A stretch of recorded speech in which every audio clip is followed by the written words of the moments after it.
Aren't we all storytellers? Everyone has a story to tell and love to share an experience. As humans, it is in our nature to express as we visualize it, and also to listen and weave our own narrative. In today's digital age, we are more connected than ever before. As we get connected virtually, inconveniences of the place, time, and travel is not on the top of anyone's mind as challenges to ponder.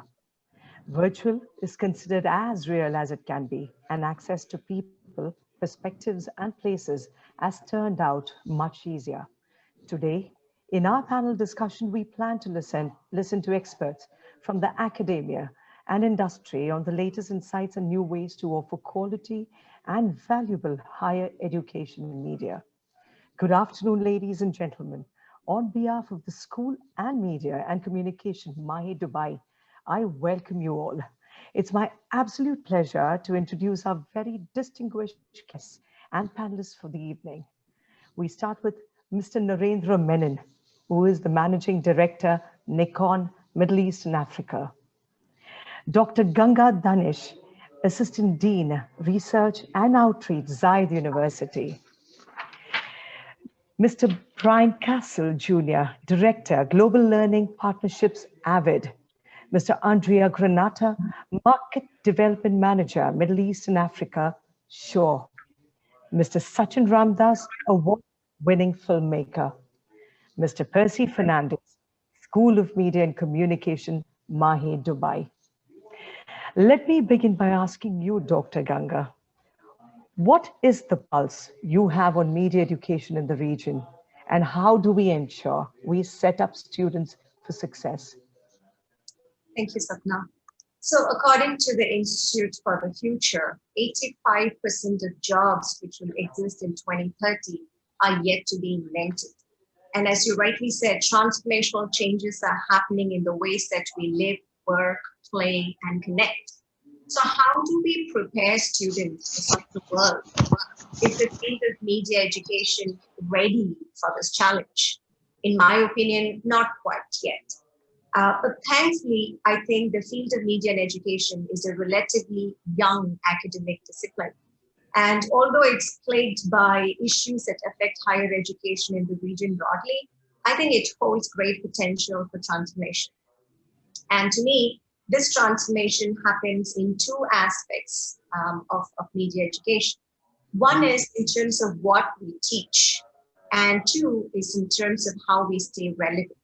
So first, in terms of what we teach, there has been a lot of focus on imparting media production capabilities, which is, of course, extremely important, considering that we live in a very much media-saturated world. But we now need to start prioritizing how to learn rather than what to learn. And we need to develop what's called inquiry-based modes of learning, which kind of centers students at the core of learning, and move to encouraging more critical thinking skills, making them independent learners who can learn and work on their own independently without much supervision going forward. And this is particularly important given the rapid changes in the media landscape. Take, for example, media convergence. The earlier silos between media content are kind of, and channels are breaking down. I mean, take the notion of transmedia storytelling, or take the rapid dissemination of fake news and disinformation campaigns, which really call for sophisticated levels of media and information literacy. Or even take data mining for audience insights. And to me, that has very deeply problematic ethical implications. Now, all of these are perfect examples to show that there's a need to merge both critical thinking skills as well as media production capabilities. Number two, in terms of how do we continue to stay relevant, to me, it's all about research and innovation. Now, we need to foster a culture of research among faculty and students. You see, research on media and communication in the region is still very much lacking, still very much in a nascent stage. Postgraduate student numbers are very low compared to either mature markets or even compared to the large body of undergraduate students we have in the region. Now, from what I've seen, while funding and infrastructure can still be put in place, what is more important is the culture of research. You see, students are naturally curious. I mean, if we haven't stuffed it out by the time they finish school and they reach university, we still have a chance to offer a space that nurtures their curiosity through research. I think universities can also help to foster a climate of innovation and entrepreneurship, where they offer spaces where students, as they say, are safe to fail. Now, in the UAE, the Dubai Future Foundation offers the University Entrepreneurship Program, which has had pretty good acceptance, and Zayed University is also a part of that. So in a nutshell, for me, to prepare our students for the future, we really need a transformational approach to media education. We really have to focus on teaching them how to learn, because otherwise, whatever we're teaching them becomes obsolete before we know it. So teaching them how to become active learners on their own, and primarily to keep that going, to foster this culture of research and innovation. Okay, thank you. Thank you so much. We'll go on to Mr. Andrea. Mr. Andrea, what have you been doing to reach out to students in the academic institutions? And how would you describe your contribution to get the students industry ready when they finish their education? So first of all, thank you for having me today. It's a great pleasure, and I really wish to thank you all for this invite. Your question is, I would divide your question into what SHURE is doing is definitely trying to propose some of the trainings, not all of them, into schools, universities, and institutional education. But what the second part I think is the most relevant. As Dr. Ganga said before me, I don't think there is a way for us as an industry, as much as there is no way for you as an institution to have students that are industry ready for an industry that we don't know how it will be when they will reach it. We cannot predict now what's going to be, what's the media industry is going to look like in 10 years from now. It's too far away to know exactly what will be the leading technology, what will be the method. So, and this is why, as SHURE, we prefer to focus on giving background information more than teaching your students how the latest technology is working. We like better to explain how the technology evolved during the time and what are the possibilities for the future, more than giving some information that they won't be able to use in 5 years from now because they will be outdated. And I think this is a very critical point. Another point is, as stressed very well from Dr. Ganga, is that I also do interviews. I happen to hire people. I used to, at least before this crisis. And what we are expecting as an industry is not people who's ready, who's not people who knows the job, but his people that can learn the job on day by day and accept the changes that will come with it. I think this is very important to have to bear in mind while we speak to students, because I don't see the students as buckets. In my personal experience, I started studying in Italy, we call it classical studies. So Latin, Greek, and then I started ancient history. And then I did a school of audio engineering specifically. During my career, I definitely used much more the first part of my education than the second one. Even if it was in the sector, even if I've been studying about the audio technology, the time between my school and a few months later, I found out that in these few months already things were changing. I was lucky enough to see the transition between analog and digital world. I think that the next generation won't have this luck. so we need to know what was there before them and to be able to foresee the future. This is the highest challenge that education has at this point in time, in my opinion. Yeah. Thank you. Thank you, Mr. Andrea. Mr. Narendra, do we continue with you? It's sorted out? Yeah. Is it okay now? Perfect. It's perfect. It's perfect right now. I'll repeat the question for the audience and for you as well. Yes, Nikon has been working closely with several educational institutions. What is the thought process and your philosophy behind these collaborations? Hi, good evening, everybody. It's really great to see you all today, and thanks for your time. Swapna, actually, when you think of the brands, a few years back, how the brands was interacting with the consumer. If you look at the value chain, in the value chain, we basically have two in the two pyramids of value chain, where one is the primary and the second one is the secondary. I think what, as a brand, and I'm sure my other friends also here, Bryan and Andrea, also will agree to it as a brand principle side, that what we are now looking at is under the value chain, it comes marketing and sales also in that part of that. What is happening is, over the years, brands have understood that it is not, the consumer is not to be met only after the sales happen, and how the consumer can be along with you to build the value of the brand. I think that is the kind of thought process that we have been working on very well. And if you look at Nikon for last 4 years, it's not a very big size brand in the world, but in last 3 years, we have been awarded as, in this region, especially in Middle East and Africa, we have been awarded as the closest brand to the consumer. So which means that that is how I personally feel that the brands can develop in the future.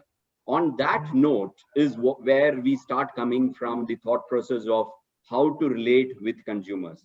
And if you look at, again, on a philosophical basis, we have a human life cycle can be cut into 4 age brackets, starting from 0 to 21, then to 42, and then to 63, and then to 84. So that's how, I'm sure, even though it is more of a philosophical kind of thought, but I think brands, by unknowingly, have started looking at these kind of age brackets to work with. And we always, as an advertising company or anybody who looks at what is your prime focus group, that's how we ask in commercially when it comes to marketing. But I think this philosophy itself comes from our human tendency. So when we look at 0 to 21, I personally feel that is the time that most of the students, because we are all learners over the years, we learn until we die, but the primary learning age is like 0 to 21 and little up to 30.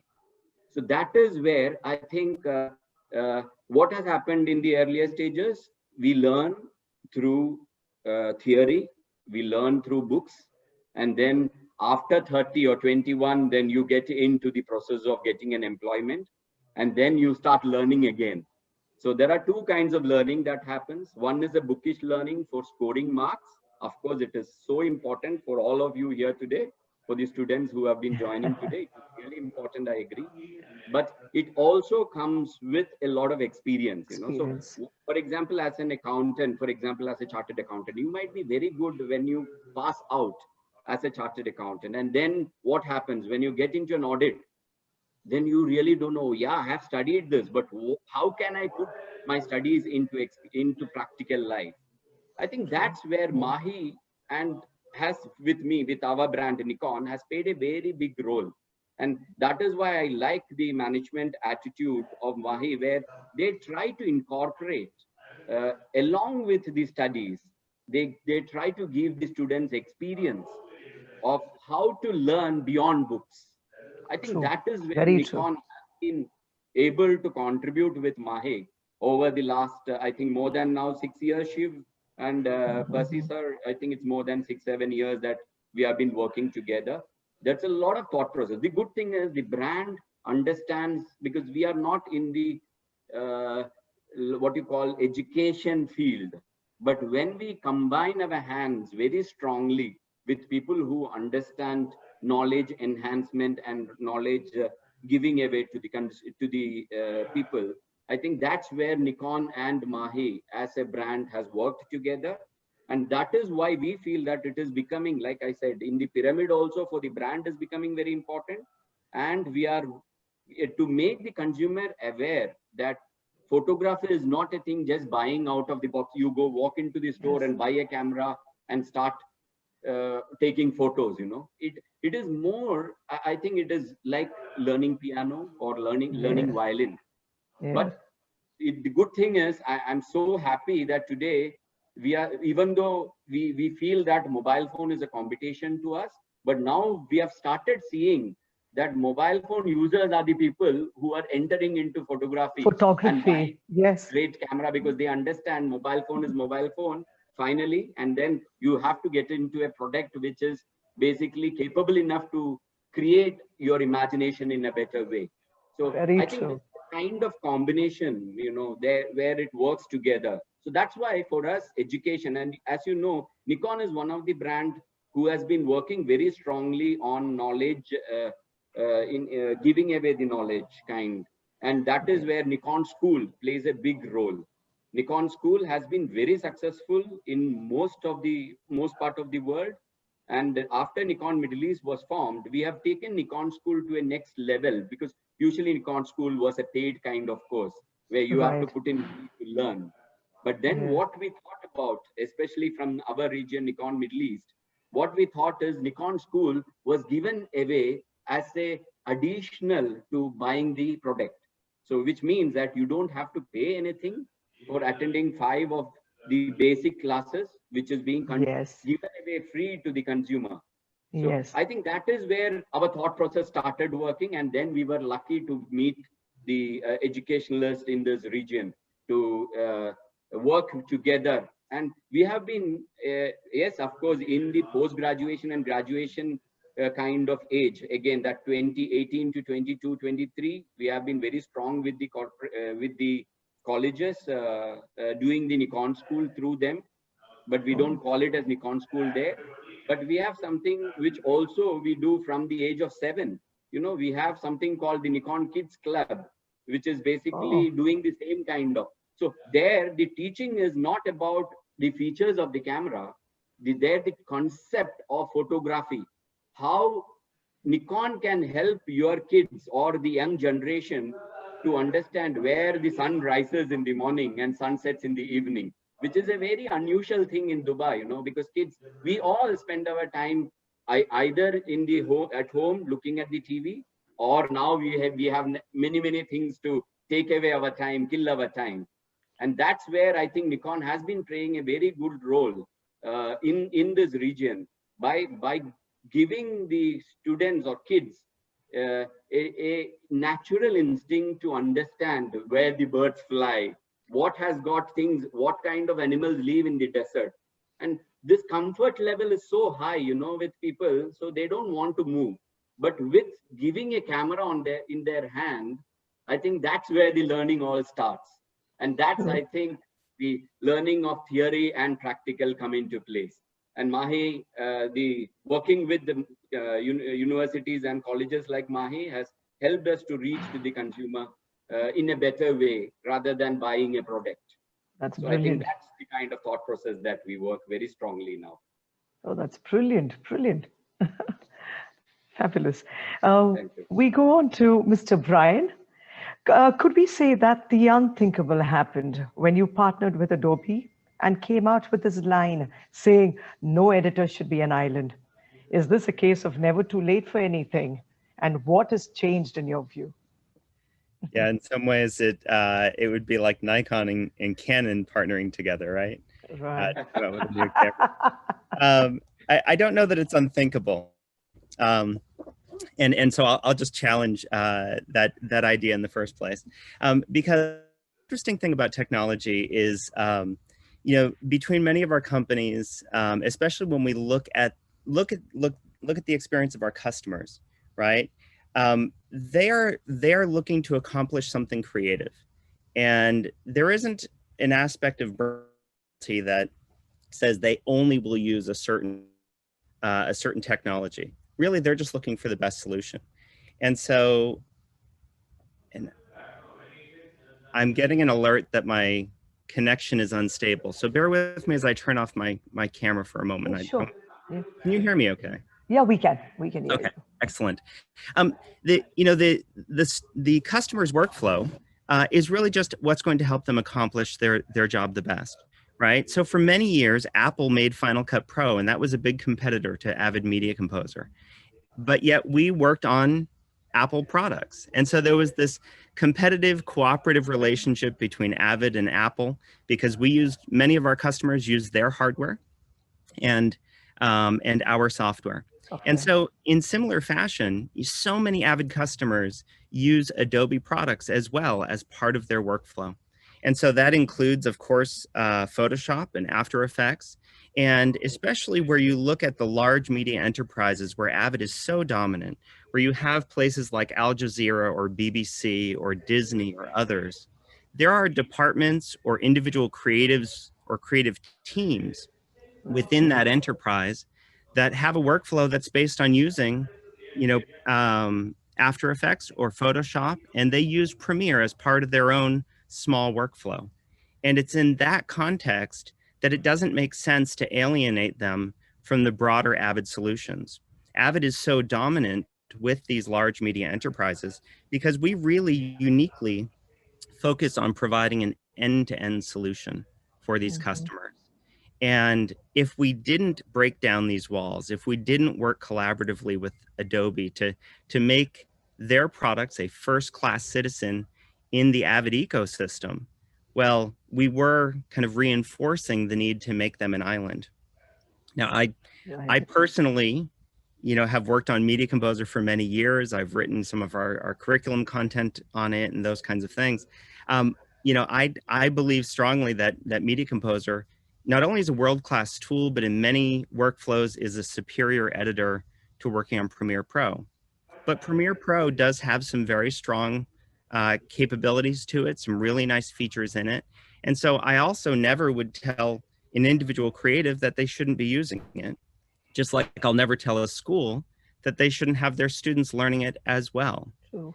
The points that have been made here before about the need for students to learn to be flexible, to learn, right? To learn to adapt quickly to technology.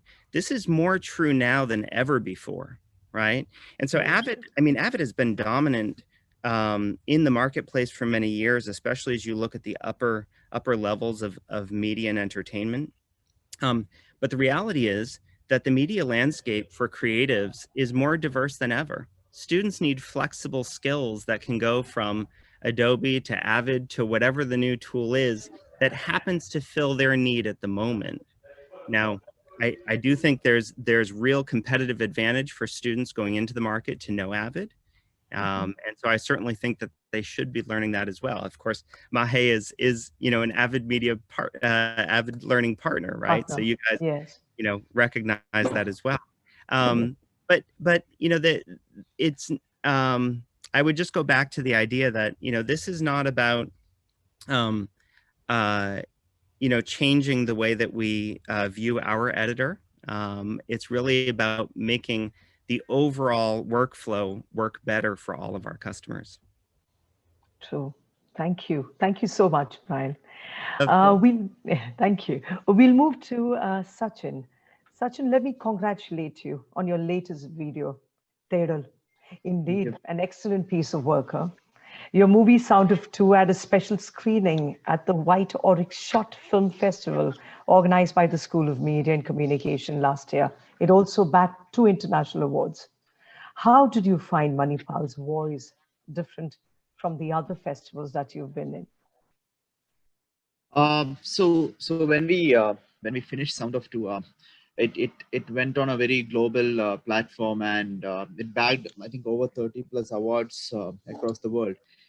And wow. and the best part about that was, and the icing on the cake, I think, was we got invited to voice as the using film And I was because it was my first time at Voice, and I was quite surprised to see that the entire festival is being organized by students, because I've never been to a festival which was so thoroughly and so professionally done by just students. So when I entered the auditorium, that's when I knew that, you know, it was entirely managed by students, and you could see a fantastic community coming from all over the globe just to attend this event, because you had people from Egypt, you had people from Russia, like you had people from everywhere.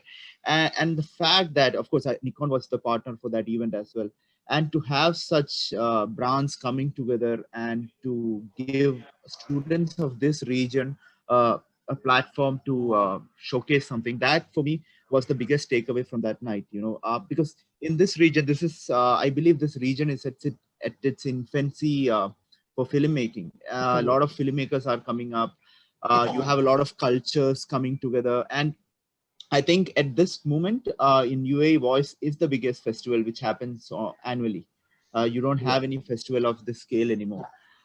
So the fact that, you know, you have these many brands coming together and giving a platform to students, I think that is something which will serve Manipal and all the brands and all the filmmakers really well into the future. Because too often what I see is that the filmmakers in this region are so disjointed, because you do not have a lot of formal ways, because people do not know so many other artists who are working in the same region, because it's just starting out, right? So the connectivity is not really established when it comes to the industry and the student. So there is a massive disconnect between the trifecta, which would be the brands, which would be the educational level, and of course the filmmakers. But right now, with initiatives like The Voice and what Manipal is doing as well, what I see is that there is definitely that connection is trying to be established. So I see more and more filmmakers coming to the foray. And of course, when I started out Sound of 2 years back, there was no concept of sending a film to a festival. And we did that, and we actively promoted that on all social medias and the other channels, and this had caught on. And right now you see that every nationality, every culture that is creating a film in the region is definitely sending their films to UK, US, pretty much all the other countries. So what this means for all the filmmakers in the region is that their exposure is really high. And you would have, so I was really proud when I saw my name on a festival. It was in a festival in Peru, and so you had a lot of South American names, and in between there was Sachin, Ramdas, United. And I was really proud to see that, you know, I was able to represent this region to an outside world. So I think personally, what I do believe as a filmmaker is that I think in this region we all can be flag bearers of what's yet to come, because we are at a very infant stage right now. And I think what we do right now defines a lot of what happens in the industry here 5 years down the line. Absolutely. And for me personally, Thedal was a project on that scale as well, when we had the privilege of getting Mamta Mohandas part of this project, and also Nikon as part of this project. We had 7 Media as well, a huge production company. The idea at that point was that we are able to push content from Middle East to a more Indian, Asian audience as well. And when you have a star of such caliber, you know that you can be confident that this is going to reach out to the masses. So the more you can keep pushing your own content to the next level, I think each one of us, I think that will only help the region more and more. True, very true. Thank you. Percy, the next question is for you. What do you do at the school? Can I just add, if sure. it is okay with you? Absolutely. Actually, Sachin, we are lucky to be with, knowing Sachin for a long time now, again, because he was the winner of our first short movie festival, which was about 6 years back again.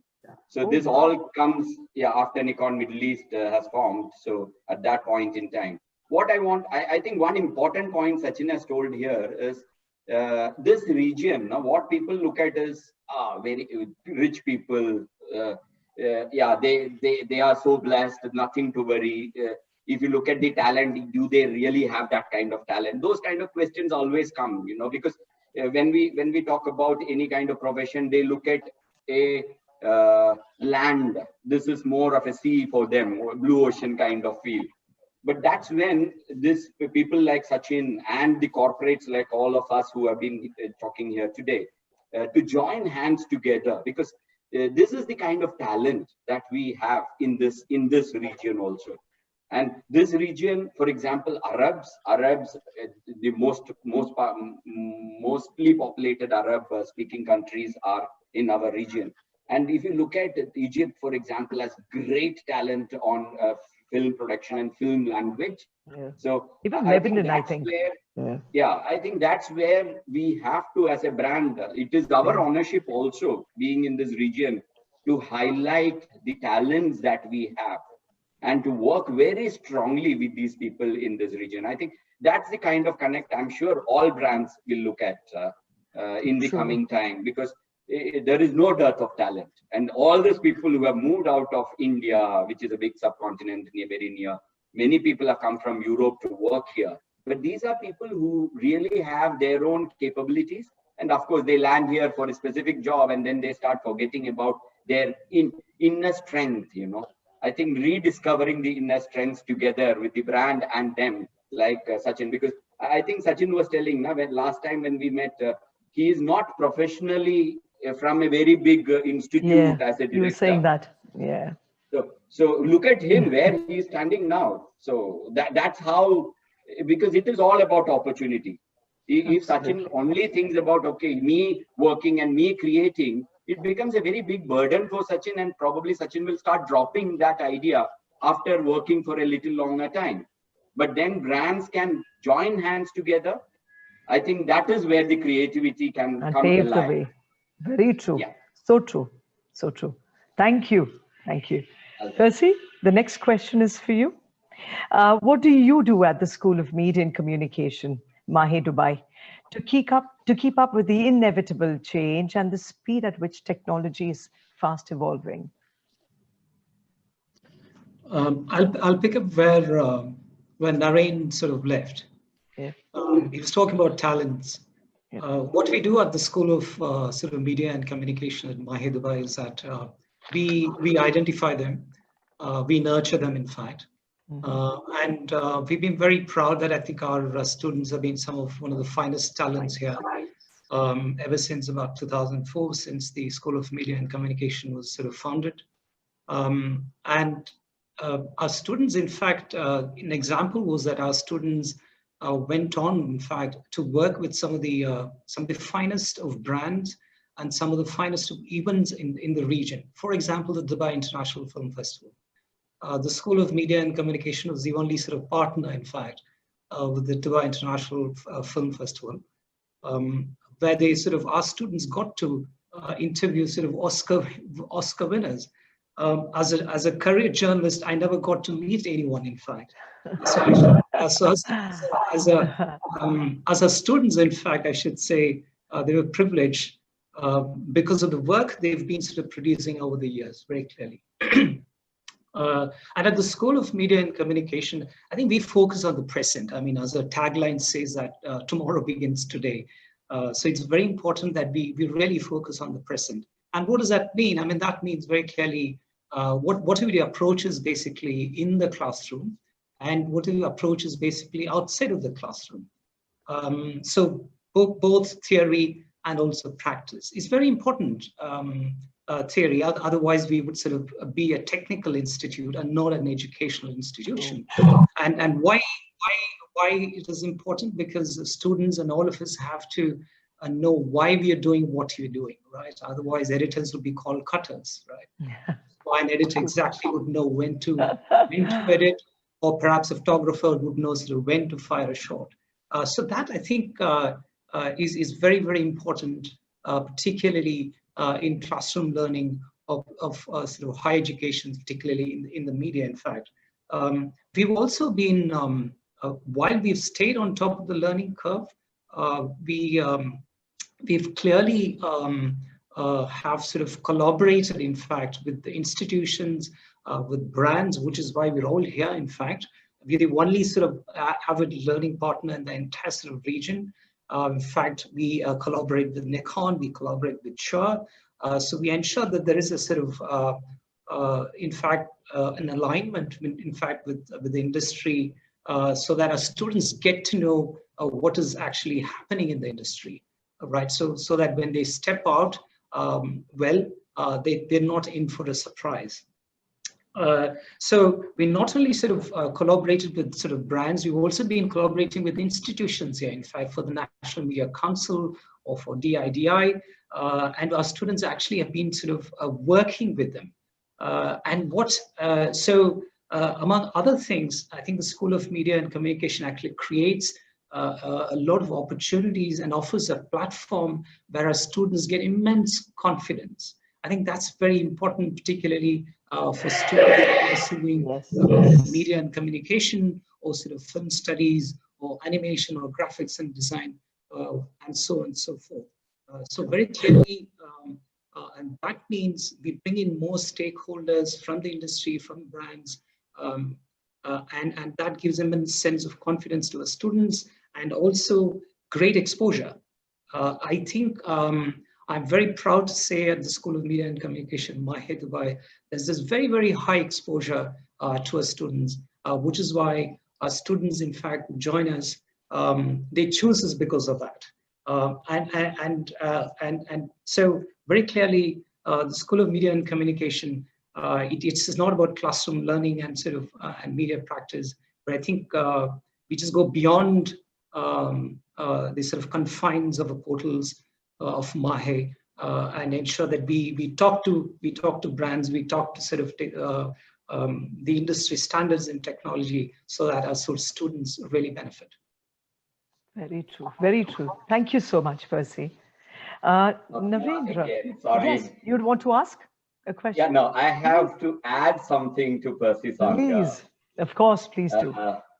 I think about a year and a half back, there was one very, very big TV production house who worked with Nikon to create a music competition, which was shot from Dubai. And of course, you know, in this region, the Kerala Malayalam speaking population is very huge, especially in GCC. Yeah. So this is one of the biggest TV or media houses working out of South India, and we were looking for a space, you know, to do the production, because it was a live kind of program. It was for many days. It was telecasted for more than 4 months. So we were looking for, and of course, Nikon, our specialty is not sound, our specialty is not editing, many things. We just have a great product of camera to capture the images. So that's when we looked at many opportunity. Why I'm telling you this is, that is when we checked with Manipal, because we thought it might be a good collaboration as an educational institute, and an experience, like real life experience for their students who have been working, because to see the big brands, the big media house creating the story, which is going live in next year. So what I felt is, yes, we said, wow, really nice, because Manipal is also joining in. Then for the shoot, me and my team walked in along with the big media house. Then we walked in, and then we saw the infrastructure of MAHE Dubai. Even to the extent that the media house was surprised with the kind of instruments that MAHE is using, which really shows that education is, or people say, oh, pay money, get certain. It doesn't work that way, you know. So it's really the hard work, the thought process, the infrastructure that each brand puts in. Brand in the sense educational institutions also here. So even it was a big surprise, because then the kind of quality that we could bring in, the knowledge, because at certain point in time, there were like, these are all different brands working together to make that thing happen. And the skill set of MAHE people, because we never worked with them before, but when we walked in with the media house, who's also very big in the region, and then we started working together, there were, of course, when you, and I'm sure Sachin will agree to it, when you have a big production house working, there are many challenges that comes up, you know, during the production time. And these challenges the MAHE team who is actually teaching there, who is doing the production, the fine cuts, everything, they are able to handle it so well. And the outcome was so good. And I think it was one of the best programs of music, live music competition, which was telecasted in South India. So, and we never expected, when we walked into MAHE, we never thought this is the kind of infrastructure that you have. And that's what even the media house was surprised. So I think that is really important, to showcase. You might not use things, that's because it might not be needed at that point in time. But then if you have the real things, and when you are experiencing it in a real level, when kids learn and move out, they will know where to face the challenges that they see in the real world. I think that's one right, what Percy also said, that it's really important. And if Percy tells this, it is more of, but I, being a third-party brand, walking into utilizing your resources, we felt, even the media house felt very proud to be partnered. And that moment, we felt that it was the right decision that we did. Oh, lovely, lovely. Thank you. I'd like to tag on to that, if I may. Being in the role that I'm in, I get to see a lot of schools, and Percy, you mentioned wanting to train students in such a way that they are not surprised when they get out into industry, and that's such an important concept. But Narendra, to your point, the idea that students may not appreciate just how good they have it in school. I've heard from students, students may complain about this or that or the other thing, but I've heard from students who have left school and get out into industry and say, I had no idea the facility, the resources that I had in school don't even match what I have at the TV station where I work now. And so I would just emphasize, for those students who are listening, don't take for granted the resources that you have at your disposal right now, the freedom and flexibility that you have to produce. And I know it can be tempting to think, oh, well, I don't have X, Y, or Z. I hate to be the bearer of bad news. You never have everything you want to do a production, right? And so let those restrictions, drive your activity. Find creative ways to overcome those, but at the same time, take advantage of all of the resources, the time, and the freedom that you have now to create. That idea of using those industry tools, getting that experience now, so that when you do go out into industry, you're well versed. You have, it's a familiar, comfortable workflow and a comfortable tool to use. It's why we partner with schools like MAHE, that that students can get access to the real world tools that are used, all over the world.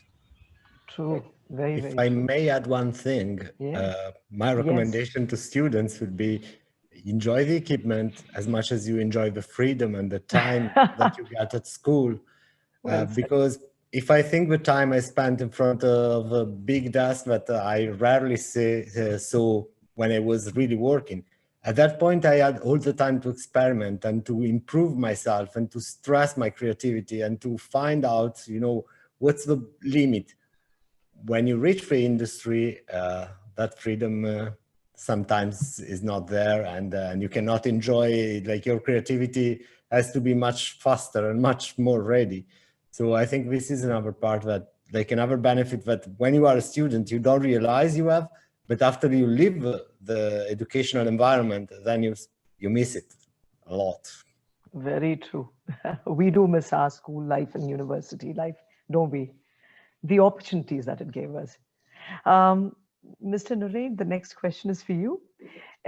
Evidently, the dynamic nature of technology is resulting in some fast-paced changes and making it more and more obsolete by the day. How do you sensitize these changes with the stakeholders, particularly in educational institutions that you've? As a brand, Nikon, we are lucky to say that we have sailed for more than 106 years now. Right. And over this period, we know the challenges that every industry has gone through and everybody will go through during 100 year of lifespan, you know. And as a brand, we have been very successful in understanding the need of the consumer. We actually, for example, from the print era to the digital era, and then from the DSLR to the mirrorless, and those kind of things that are happening, from the still photography into the videographic industry through small cameras. So it has always been a challenge, and this challenges makes the brand or anybody to survive and stand up with a lot of conviction, and then fight and then overcome these challenges. I think that is why a brand like us, and I think Bryan only was saying, I think that when you look at collaboration and working together, that's where you enhance your skills, you know.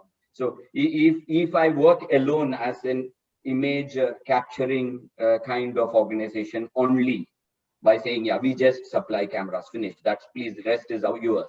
It doesn't work that way. So if you look at, that's why when you look at these fast changing, like you were asking about the technology changing, and that's where we have, I think even last 3 years, I'm sure who have been in this industry, Nikon as a brand was always considered the best in still photography. But when it comes to video, I'm sure Bryan will smile at it, because when it comes to video, people really thought, even though in the small DSLR format, Nikon was the first camera to introduce 13-15 years back a full HD video with a D90, and before any other brands thought about it, you know. So we come with things, but then, yeah, of course, many people have their own capability to take over. And then D90 happened. We just forgot. We went into our core focus of our still photography. And in last 5-6 years, with the social media, Instagrams, YouTube, trillions of videos gets uploaded every second, and video has become your voice, your life. When you want, I'm sure any one of us, if I ask you anything that you have purchased in last a week's time, if you really wanted to understand about the product, have you ever looked at the manual? Swapna, for example. Never. I've never looked. I've got the D90. I didn't even want to say it. And no, I'm not talking about, yeah, D90 only. No. For example, if we buy a juice maker at home, we never look at the manual. Yeah, we just walk in, and that is why we are not looking at manual, because there is a lot of experience which has been shared in the YouTube, which has been there. So technology changes. So that is when Nikon also started realizing that it's more of a multimedia kind of content more than into still. And if you look at that, made us happen the Z mount itself. And if you look at Z mount as a product, has been already rated better than many other brands which has been in videography for last X number of years. So that is the kind of technology. And of course, if you are not able to cope up with the technology and the requirement of the current time, any brand, whether it is 100, 150, it doesn't matter. So I think that is how we look at the change in technology and adapting to technology.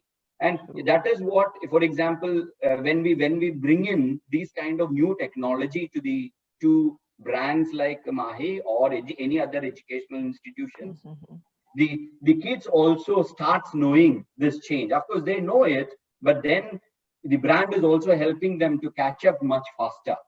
For example, again, I can quote, under the Nikon Kids Club, which is from the age of 7, as I've told you, up till about 15. These kids were more, when we wanted to train them on capturing great images, it was more of a photo kind of to make them experience. But if you look at our Kids Club has a vertical now, which is only for video production, which can be taking a video of your parents, which can be taking your birthday or a day with your friends.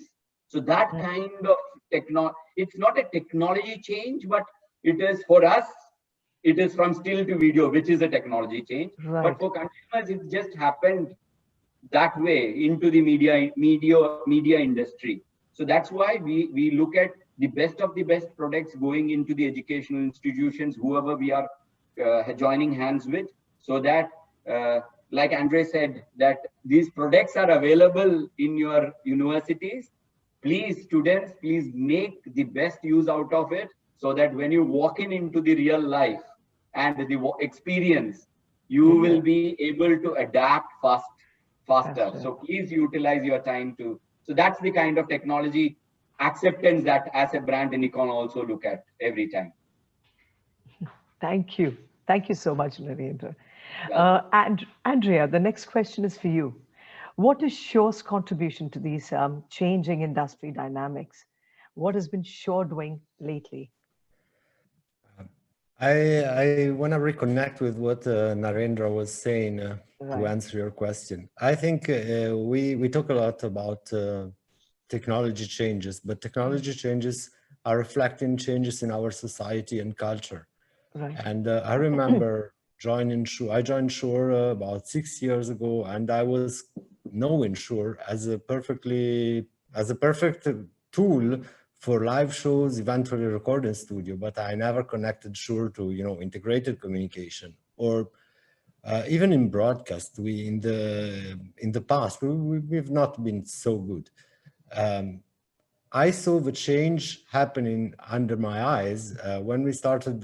For us, in microphone industry, I wouldn't say only for SHURE. It's the newest technology is microphone steerable arrays, meaning microphones that are connected with a network cable, and they can change their pickup according to the settings that you do from a computer.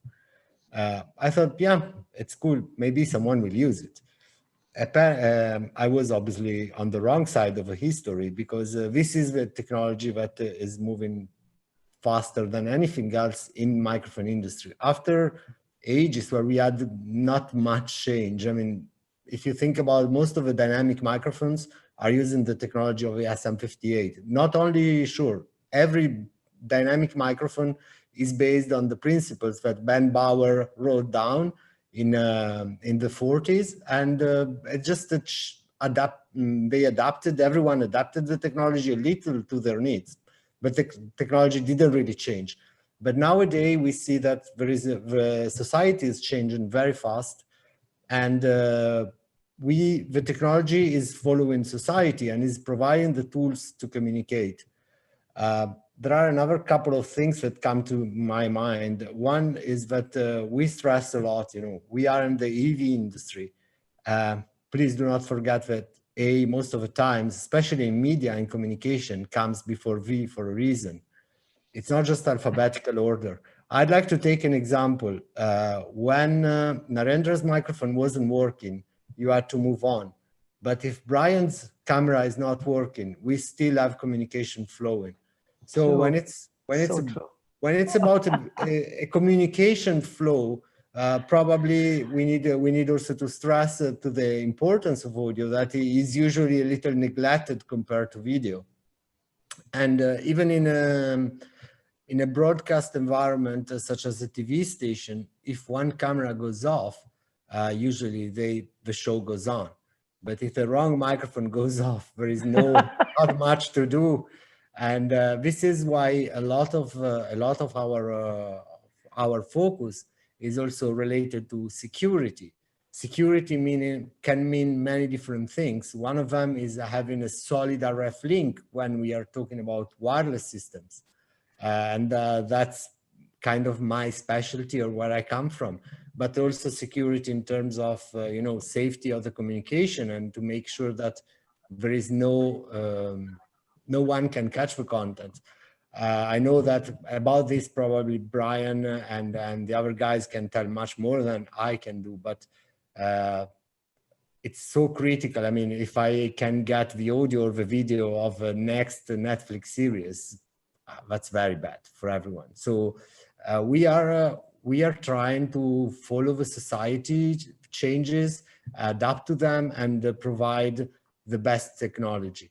I also, and I finish. I also loved a lot the idea that no one is an island. You know, no brand is an island, no editor is an island, no software can be an island. An island. We are interconnected in so many ways, and this is why if I have to do a training now to a school, probably the first topic that I propose is network. Network means so many things. When I grew up, there was, the internet connection was 14.4 kbps. Just, you know, you could see text and not much more. I'm from an older generation. Nowadays, the network evolved and changed our lives in so many ways. And this is why, for me, this is one of the key concepts that we try to understand ourselves and to explain as much as we can. This is the society in 2020, and this is what will build the society of the future. So network is a part of technology that shows the rest of the world in a very clear way, in my opinion. Excellent. So we try to keep up with the changes, to anticipate them as much as we can, and give the tools for communication in every possible way and aspect. Excellent, excellent. Andrea, Narendra would have something. I thought so. Yeah, Andrea, actually, you said it so well, in the sense, the multimedia as a concept, no? Working with too many things.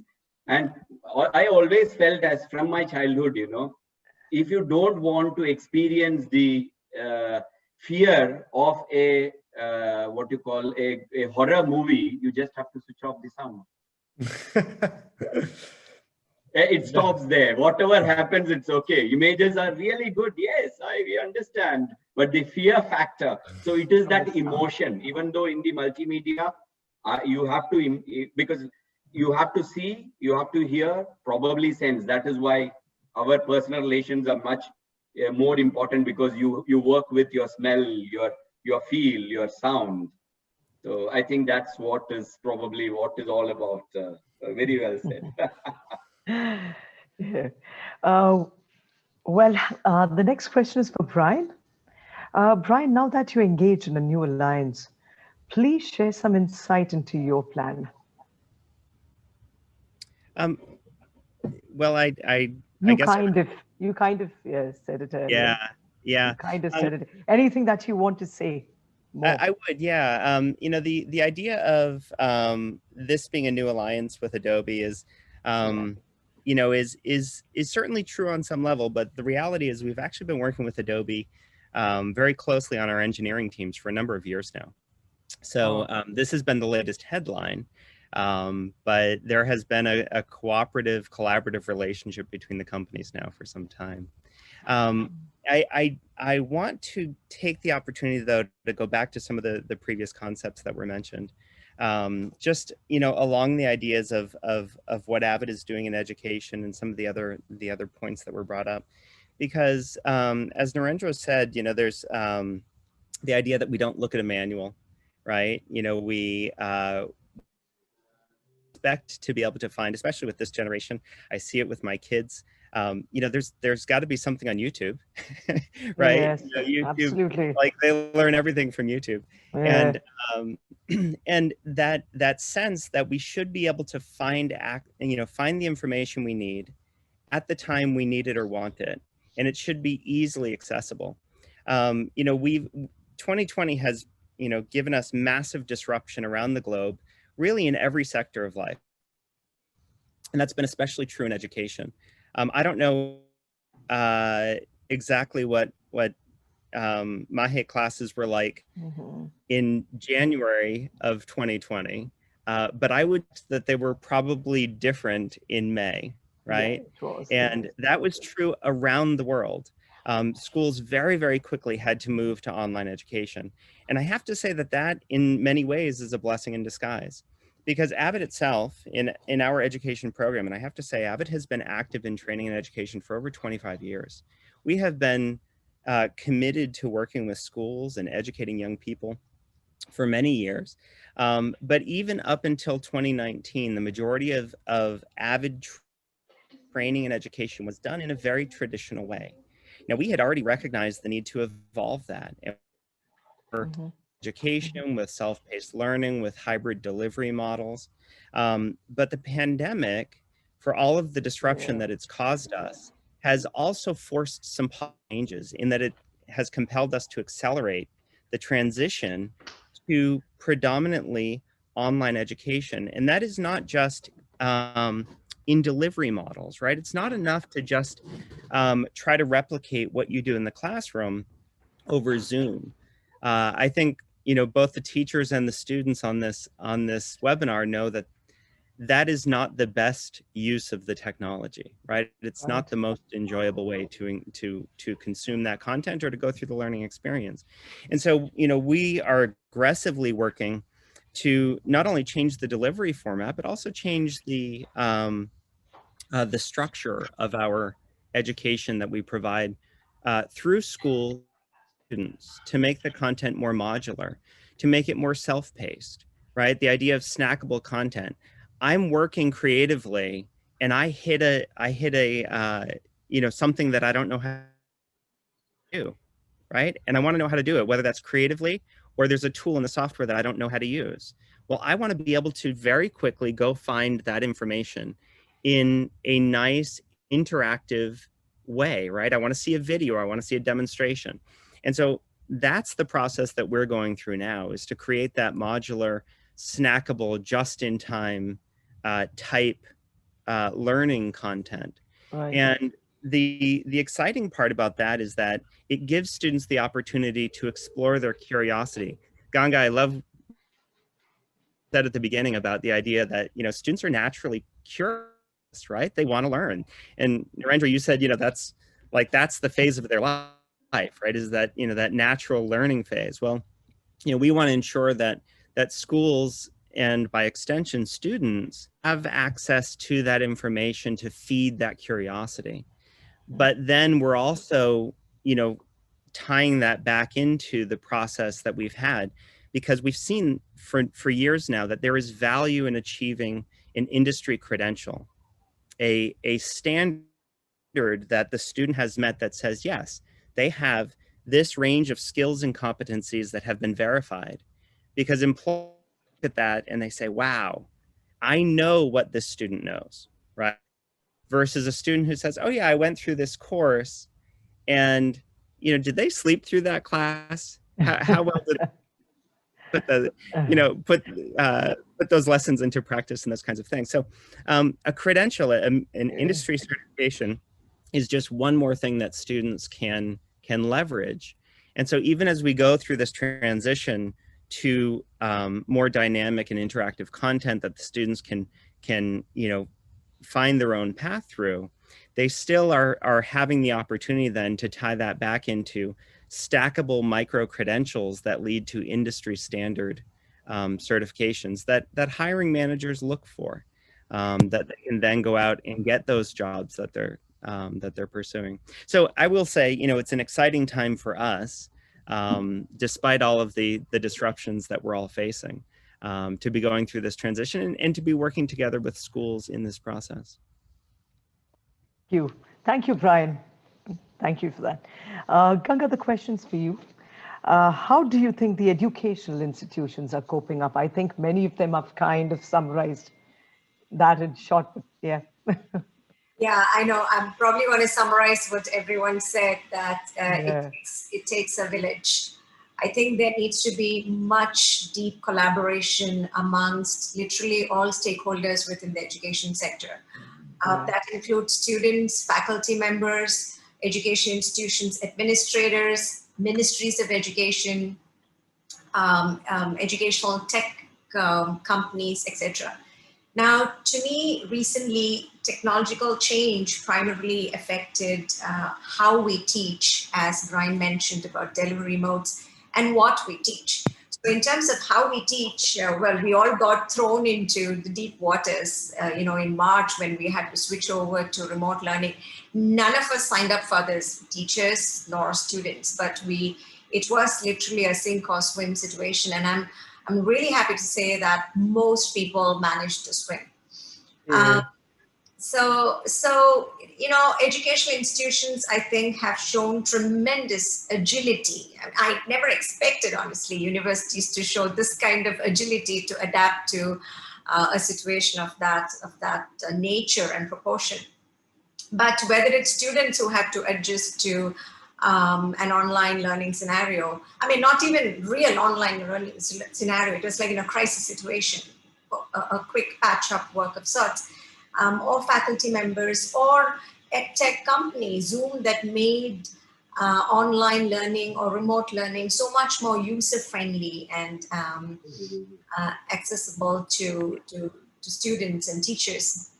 I mean, obviously issues do persist, but I think this kind of collaboration was very much in display when we were hit with the pandemic in March. Yeah. Two, in terms of what we teach, I think technology obsolescence is really far more challenging, because while universities could focus on instilling critical thinking, fostering creativity, curiosity, innovation, primarily, I think someone here mentioned, it is about merging both technological change with cultural change. It's about really understanding human psychology. What drives people's communication behavior is what underlies our choice of technology to craft our stories. Like I said, across different modes of media in terms of transmedia storytelling. But when it comes to technology obsolescence, I think that's where we really need to strengthen partnerships with industry. That's the only way we'll be able to stay fresh and relevant, whether that collaboration is in terms of internships or support of labs and studios on campus, or even guest engagements, and the kind of collaborations that AVID and Nikon have been having with MAHE are great examples of that. So I think the key is actually this extent of collaboration. And as Naren mentioned, I like the idea of Nikon engaging with young children, because in a way, I mean, you called it closest brand to consumer. I guess it's all about creating that bond and connection from the time they're really young, right? So it is truly an example of brand stakeholder relationship building at its best. So basically, when it comes to technology and the pace at which it changes, I think the key to focus is on collaboration. It takes a village, literally, to create students who are prepared for the future, going back to the very beginning. And so I think, in addition to transformation in media education, the next important pillar is collaboration. Very true. Thank you. Thank you, Ganga. So rightly said. Percy, the next question is for you. Moving forward, what is your strategy to address these inevitable changes we observe every day? Well, as professors, we really, the only strategy is to engage with our students very clearly. And unlike the industry, we're not looking at sort of really strategies to, so very clearly, how do you engage our students? And that's key. And that is where I think we focus on the curriculum, the structure, the curriculum. And what is inside the curriculum, right? And that's where we really are, and we want to and strive to be on top of the learning curve in terms of concepts, in terms of ideas, in terms of the latest, in terms of the latest ideas, and of course, notwithstanding the history of any sort of subject that we teach, it's very clear. So if you look at, particularly as an example, I should say, the kind of the new programs that we've launched, film studies and sort of television production or animation, what we did was that we curated the curriculum, and we sort of bounced this curriculum off to the industry experts. I mean, cinematographers and in Bollywood, in fact, animation experts who do animation, special effects around the world, in fact, including Hollywood and Bollywood, to directors, to musicians, to sound designers, engineers, And we had sort of long discussions with them. And they asked us these questions: why are you doing this? So I think one of the key questions that we all ask at the School of Media and Communication: why are we doing this? Right. So that's very important, particularly to ask why we're doing this. And we reworked on the curriculum even before we launched. So this is just not version 1. So this is version 1.1 even before we launched. And that's courtesy the industry, in fact. While we knew exactly what we wanted to teach in terms of the concepts, in terms of the ideas, but in terms of the workflow, for example, which is why we sort of created this, curated this series of masterclass sessions, particularly with from the film fraternity, whether it is editing, whether it is musical score, whether it is VFX, whether it's script writing, whether it's cinematography, whether it's direction. So we got the best of the best from the cinema industry, and they basically walked us through what is it to do this.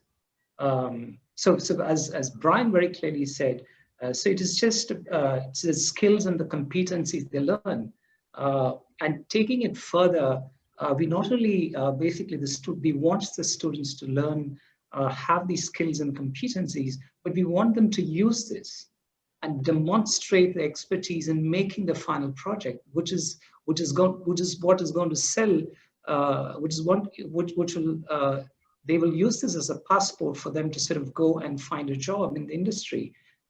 We keep saying at the School of Media and Communication, the degree certificate is just incidental. Yeah. I think what is important is the profile that you carry, your show reel, or your sort of entire suite of sort of photography skills.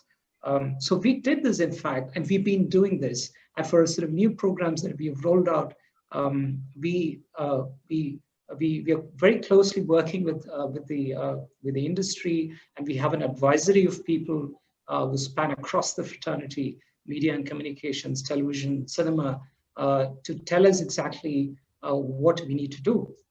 And also one of the examples is that we're looking at, particularly in the current circumstances, in the last almost close to 1 year, the workflows have changed, right? So much so we have a module on sort of a really remote production. And we're also looking into adapting these sort of new workflows as to, and tell our students, these are the new workflows, so that they stay in touch and they're also stay on top of the learning curve. Okay, lovely. Anybody wants to contribute to what Percy said? Ganga, you want to say something to what Percy said?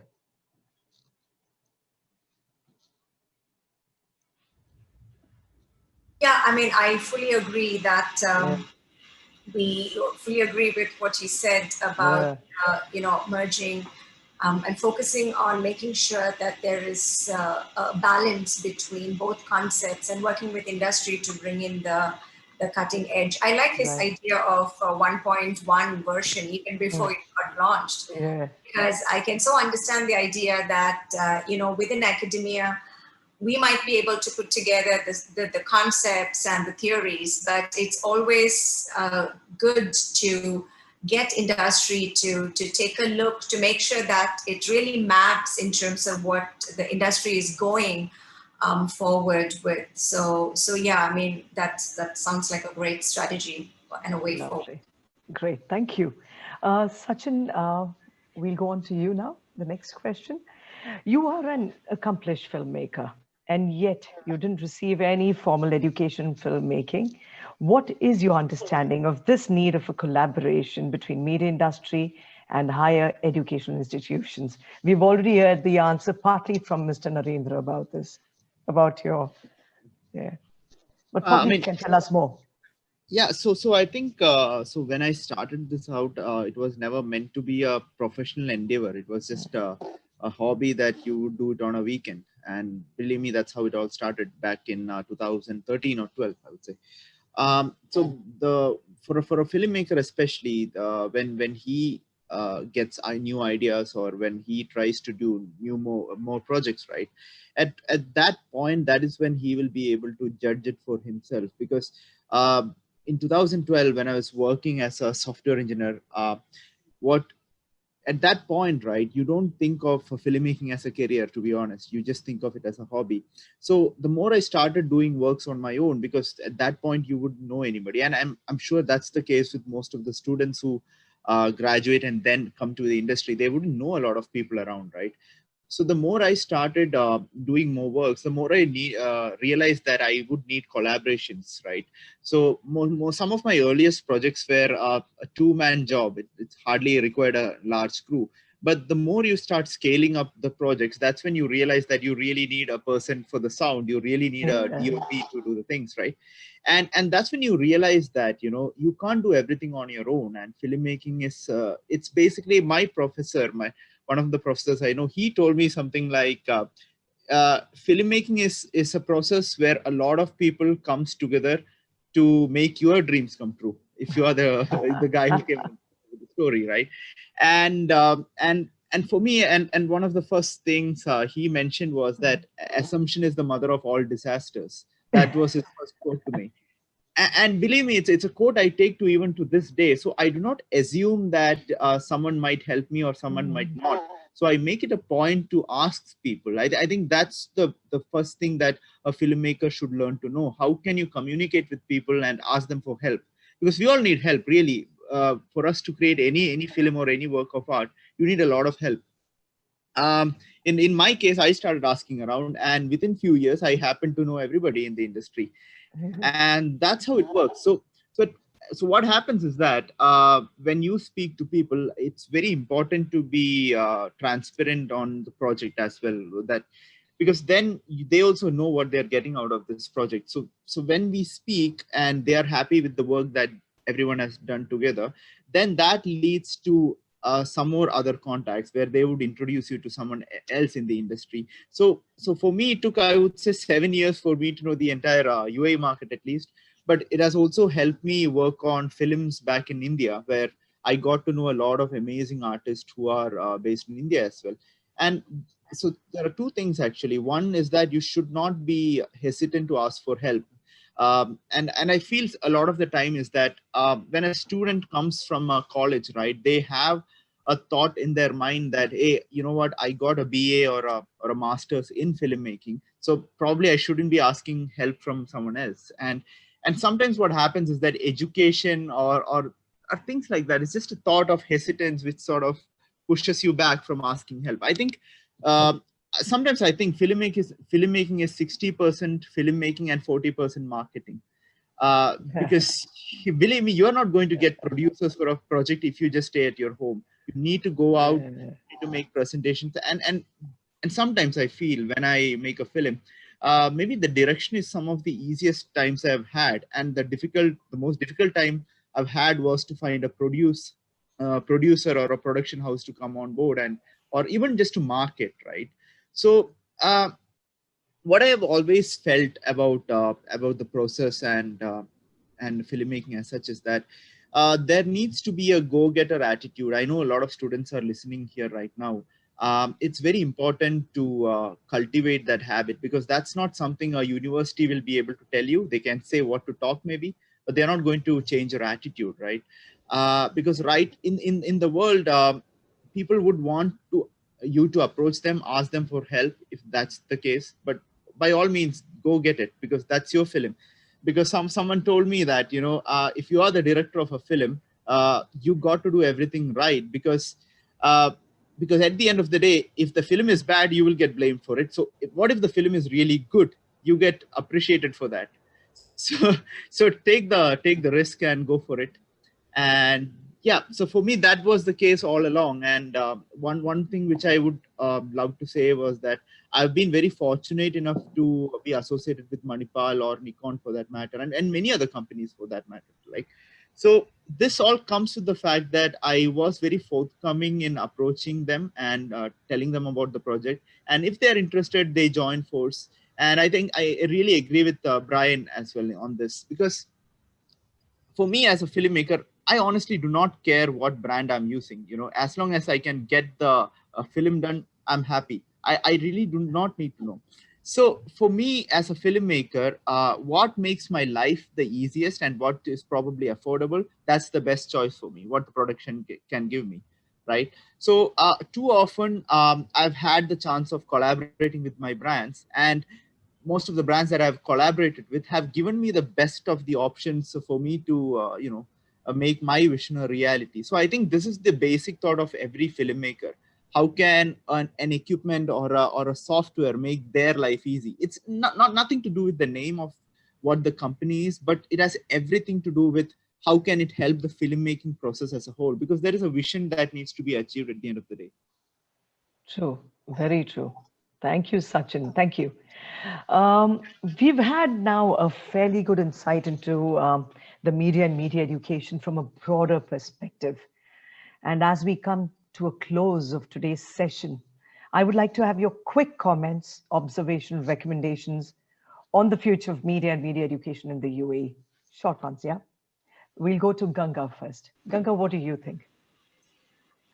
For me, it's a summary of, I think, what we've been saying. One is, of course, transformation in the way media education is even conceptualized in the region.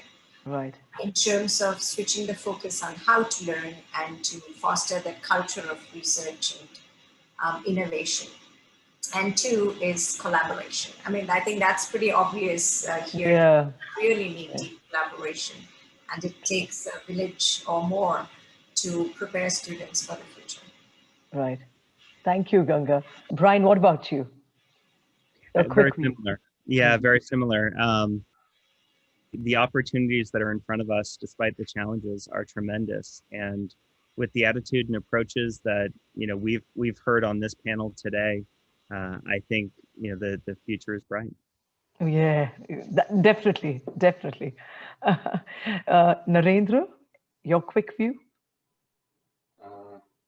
Actually, I'll take a minute again here. Because, please do, please. I feel that like doctor said, and we all agreed to it also, that and I think Bryan also asked you, from last January to April, what is the kind of change that happened in education or the way we teach?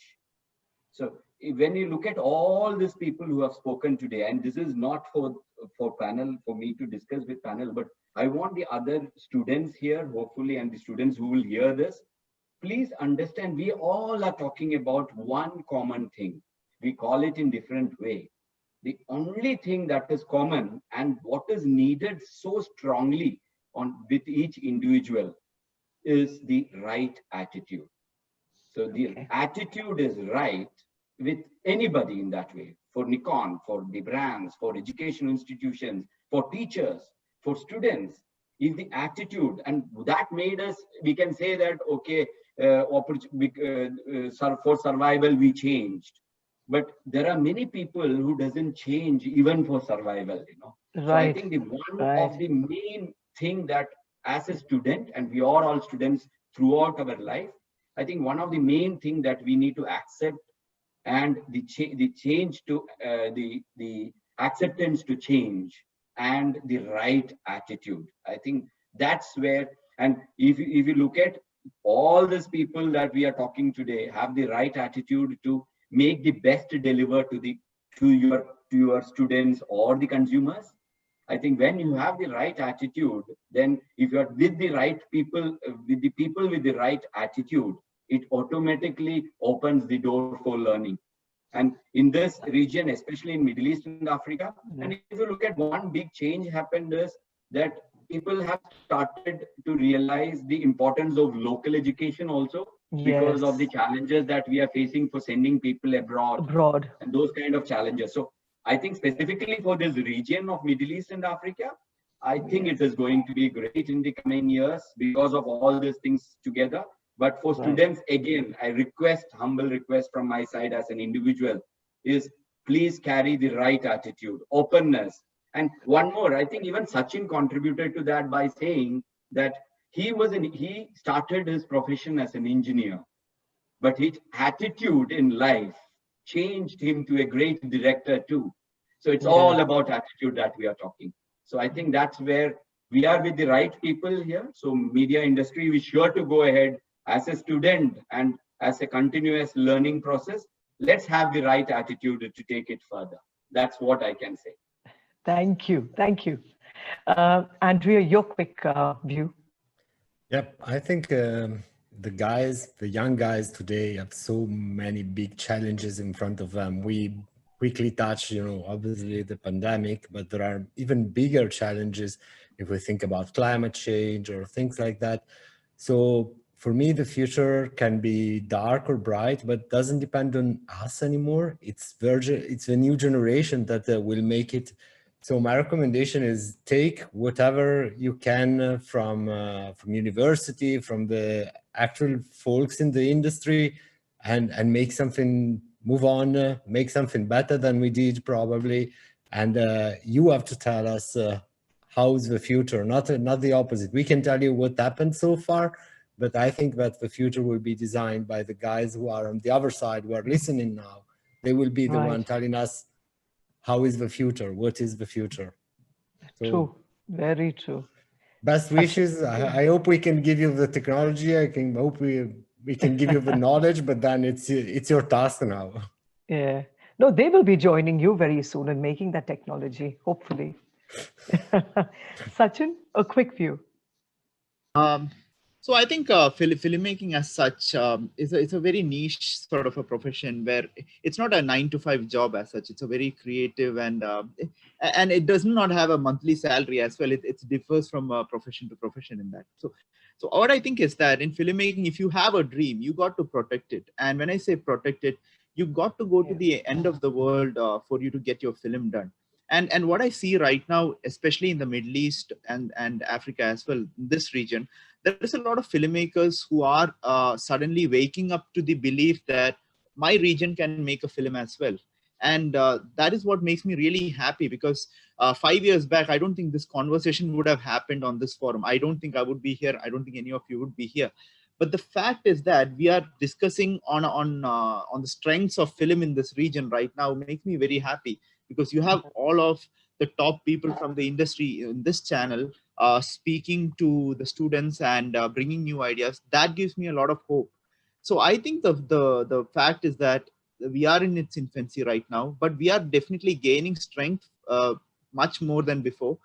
There is a lot more production houses, lot more funding which is going into the filming right now. Netflix has come here, Amazon has come here, and for filmmakers, I think I have been a big vocal supporter of that. I think this is the golden age of filmmaking, because you can make a film on a mobile, on a mirrorless camera, on a film and camera. You could really do wonders right now. You could use something like an Unreal Engine, or you could use a lot of softwares and make an animated film if you want, if you don't want any actors. So the possibility right now in front of filmmakers is immense.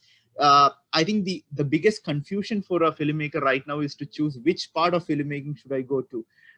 Believe me, that's, I think, the biggest challenge out of them all, because there are so many avenues right now for a filmmaker that it's almost criminal right now. That many avenues you have right now.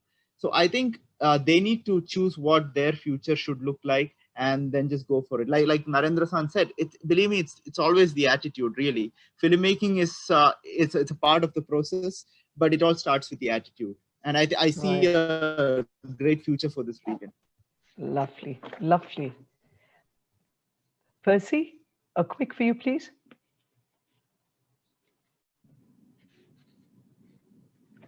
I think at the risk of putting the sort of the cart before the horse, we all sort of talked about technology, but I think as students of media and communication, and as a student of media and communication, I want you to sort of let out a sort of a surprise, in case if you didn't know.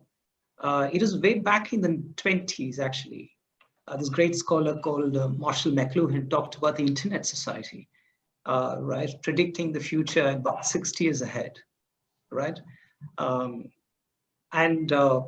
in the 90s, there's another famous Spanish sociologist called Manuel Castells, talked about what Andrea was talking about, the network society, right, that we are sort of experiencing at the moment. So the academia has been at the forefront, I should say, in terms of sort of really predicting what would sort of really come about at least 20 or 30 or 40 years ahead. Having said that, I think at the School of Media and Communication at MAHE Dubai, we enjoy the present. I think that's very important.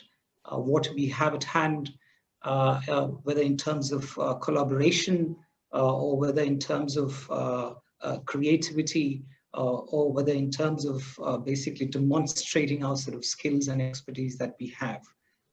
So what is the mantra is very clear that it is also about the technology, but our sort of approach is very clear. We're very agnostic about in terms of the technology. It's just that we happen to actually collaborate with whether it's AVID, Nikon, or SHURE. So that's very important, and that's the principle and the philosophy on which we really operate. I think at the heart of all this media and communication, regardless of the technology changing, is the story.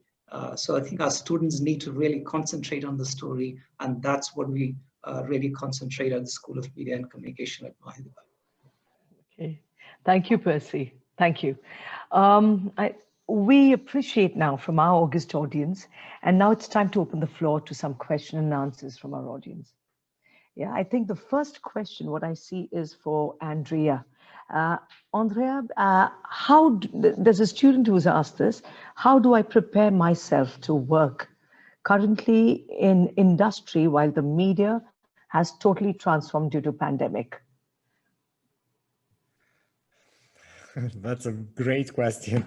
Yeah. And I'd really love to have the answer, but actually I don't have, and I don't think SHURE has. It's my opinion. Get your background as solid as possible. Make your foundations as robust as you can. And then the other part of it will be get a positive attitude. Of course, it depends where you look at the industry. As the question was addressed to me, I guess it's not about, what type of journalist to be, more like what type of user of technology you can be. And on one side, I see that we try to make technology more and more accessible, having more feature, more reach, but definitely more easy to use. So don't worry too much on that side. Make your foundation solid, and you will find the right tools along the way. How could we have been ready 1 year ago for where we are now? And we don't know what's gonna be in 6 months from now. Mm-hmm. If the question was more technical, then I can answer also on that side, but I'd like to keep it general for the time being. So make your foundation solid. That's my recommendation, whatever is your field. Thank you. Thank you so much, Andrea. The next question is for Ganga. Doctor, the student has asked you this: how can the education system change their grading structure to help shift their focus to a career rather than just getting a degree? I think you've said it in many ways, but you can probably, And do you think we can move away from a classroom permanently? Oh, I love that question. Actually, one of the 4 tensions that a World Bank report identified in higher education in the region is this tension between credentials versus skills. Credentials as in just getting a degree or a diploma. And very often, you find that students are so focused on getting grades. And I keep telling them stories of my college life because, well, you can imagine I was quite nerdy. I thoroughly enjoyed my classes. And for me, the entire focus was on learning, right? And I used to be fascinated by the kind of topics that we were dealing with. Grades were important, yes, but as long as you're really passionate about the subject, and I think that's where the focus on learning versus grade kicks in. I've been pretty impressed by what Sachin has shared, that he was a computer engineer by training and MBA, and now he's a filmmaker. I mean, that goes to show what passion can achieve. And so he's kind of done all his learning so to speak, all on his own. There is no real degree or diploma to certify, except of course he's done a course at the London Film School. But other than that, it's all about focusing on learning based on what he is personally passionate about. That was the first half of the question. Was there a second half? Yes. No, just one. Just one. All right. And how do we, I mean, move out from classroom teaching permanently? But I think, yeah. Okay. I mean, if you're referring to what has happened in terms of how we moved into a remote learning situation, I would say that even post-COVID, we will probably continue parts of this in more of a blended learning style. And, you know, latest research into AI in education is showing us way forward in terms of personalized learning, immersive learning. I don't know whether you guys were around when there was something called Second Life. I'm sure the panelists will remember. And Second Life, we tried to create a real classroom situation. It kind of really bombed so many years ago. But technologies have changed. And so going forward, you could still be at home or anywhere else and have a very immersive learning experience. I mean, of course, we're far away from that, but getting there. And also personalized learning. So, I mean, right now in a classroom context, it's how much ever a teacher tries to cater to different levels of student motivation or skill, that really isn't very feasible. So technology can enable some levels of personalized learning where you can actually deliver content or engage with students according to maybe the languages that they speak or their understanding of the material, or even change assessments accordingly. So I'm quite hopeful that we can move out of the traditional classroom situation. Right. Thank you. Thank you, Dr. Ganga. The next question is for Sachin. As a film enthusiast, how do you sharpen your skills, keeping in mind the current trends in filmmaking? Does it help that you haven't formally studied and you have the freedom to experiment without fearing about breaking rules? Okay, I think I'll start with a quote, which is sort of almost like a joke, which says, I don't make a mistake once, I make it 5 or 6 times just to make it sure. So that's the only way in filmmaking or in any film, any industry, I would say. Maybe if it was in software engineering, they might fire you the second time. But in filmmaking, you can do that a little bit more if you're an intern or if you're just making your own films. So, right.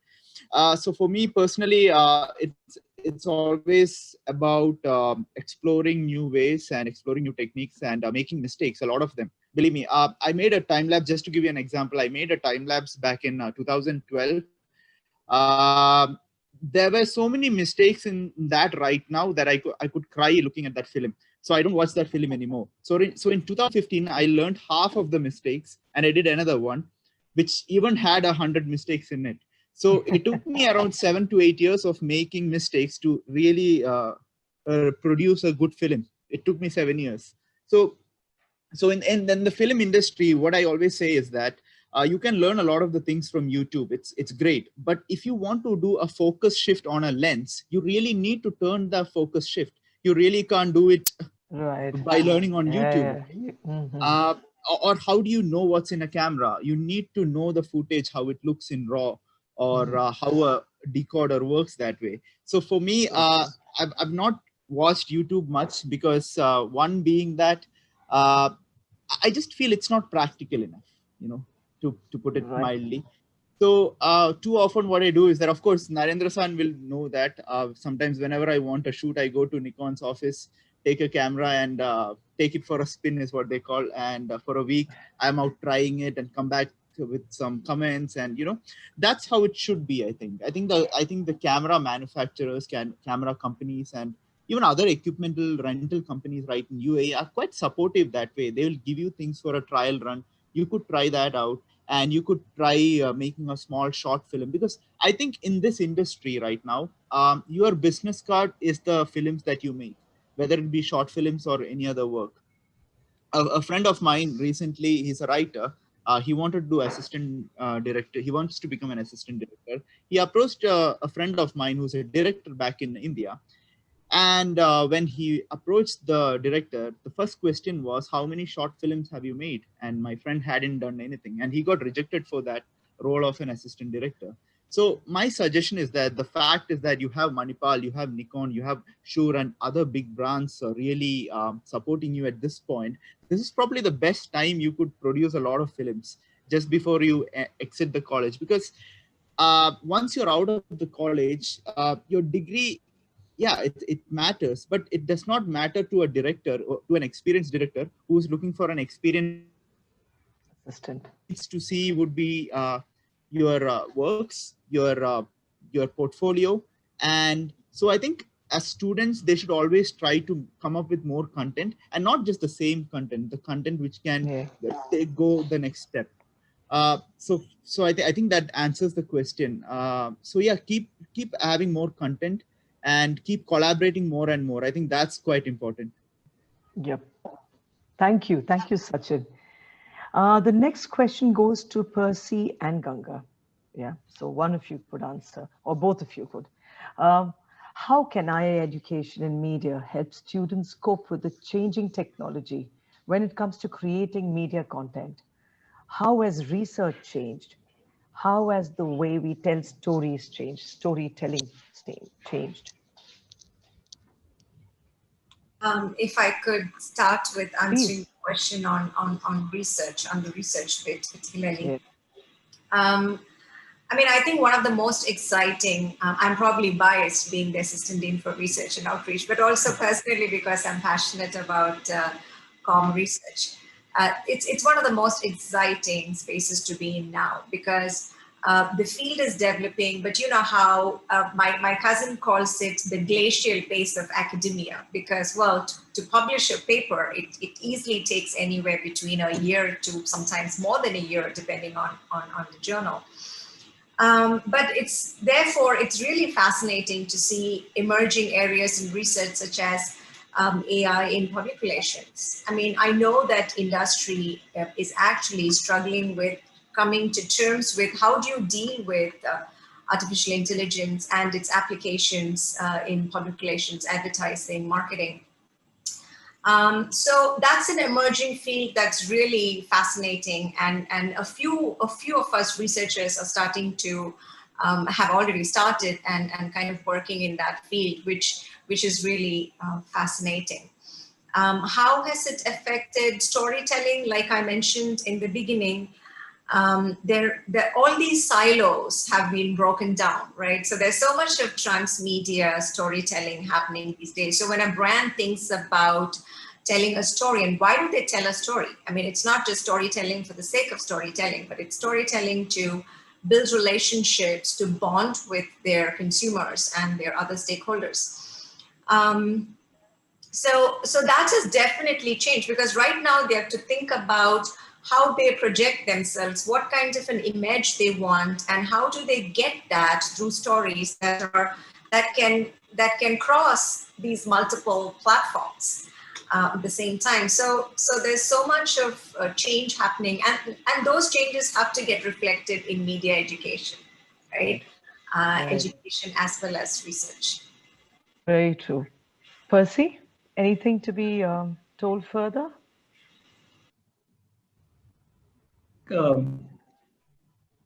What is research is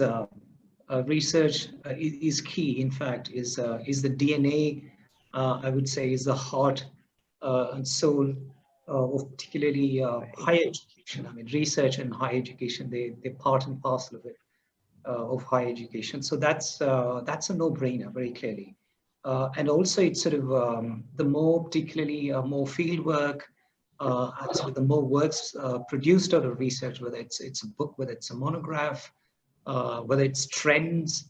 So it is important to, so this contributes to understanding of the learning curve.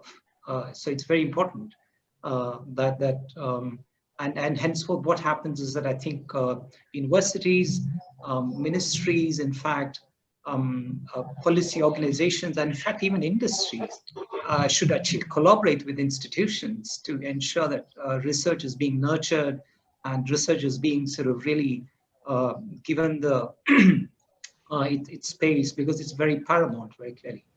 How does it really affect storytelling? It is, again, it's a hard. You ask Sachin, he will tell you. Any director, all my friends in the media industry, but particularly with script writers, it is the defining thing, and it is the defining moment that basically drives your story. Okay, so we recently sort of interviewed a scriptwriter who who researched on a biopic, which is about one of the war heroes in India, in fact. So he said he had a battery of researchers around him, and they all sort of poured out material and gave it to him. He looked at them and said, well, I want to do my own research, because it is only through my eyes I'm going to write the script. So there are many facets, particularly if you're doing research particularly in the film industry.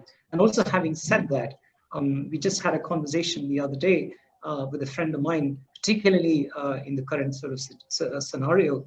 There are a lot of opportunities, in fact, given particularly your OTT platforms, Netflix and Amazon Prime, and so on and so forth. There are a lot of opportunities for researchers, in fact, to dig out material on the films and the serials that they do. So research is going to will play, and has actually played, a very important role, and will continue to sort of play a very key role, both in terms of academia and in practice. Okay. Thank you, Percy. Thank you so much. The next question goes to Sachin. Sachin, as a filmmaker, awards, film festivals are a step in a career to make a better film. But with this pandemic and film festivals going online, how do we really look at content not being pirated? That's a nice one. Okay, so just to give you a brief on that, when it comes to piracy, I don't think we can ever eradicate piracy. I'm of the opinion that way. But from mostly a short film awards that happens right now. Earlier, how it works is that once you submit a short film, let's say to the UK, they have a panel of 5 which reviews your content on a secure channel.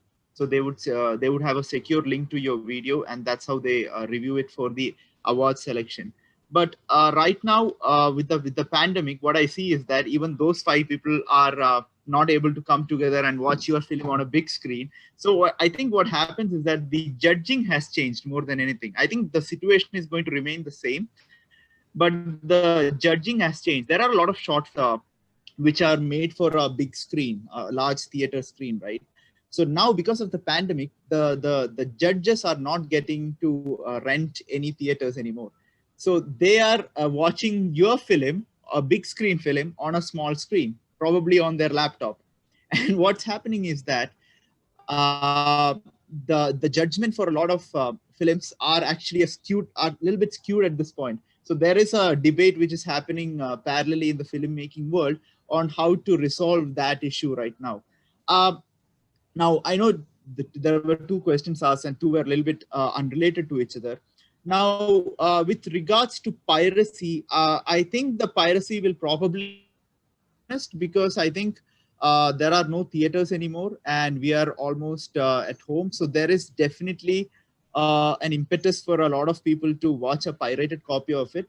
But if you look at the right side of that trend is that maybe 15 years back, I believe, or maybe 12 years back, the piracy was at its all-time high when every CD would get leaked and things like that. But right now, you do have a lot of online platforms which are legally showing you the work. Things like Disney have just released Mulan, which is like a massive, big budget film. OTT, it's completely OTT. So as long as the studios are releasing all these films directly to your home, I think the impetus for anyone to pirate a film goes down. But that said, parallelly, for people who do not use the OTT services, there may be an impetus for an increase in piracy. So it can go either way at this point. Okay. All right. Thank you. Thank you, Sachin. Thank you. Well, we believe that today's session is a small step towards that big and important vision. To all our esteemed panelists, on behalf of the School of Media and Communication, MAHE Dubai, I thank you for your time and your valuable insights. We also thank all our enthusiastic audience and hope this important session enriched you in some way and left you with enough to think about. The School of Media and Communication at MAHE Dubai has launched a few new and exciting programs from September 2020 fall semester. Bachelor of Arts Film Studies and TV Production, Bachelor of Science Animation, Certificate Program, Course in Photography, Postgraduate Diploma Event Management. For all details, please visit our website www.manipadubai.com and follow us on our social media pages. We look forward to more interesting discussions as we pave the way for an evolving and sustainable model for the higher education and media in the UAE and around the world. Thank you, everyone. Thank you. Thank you.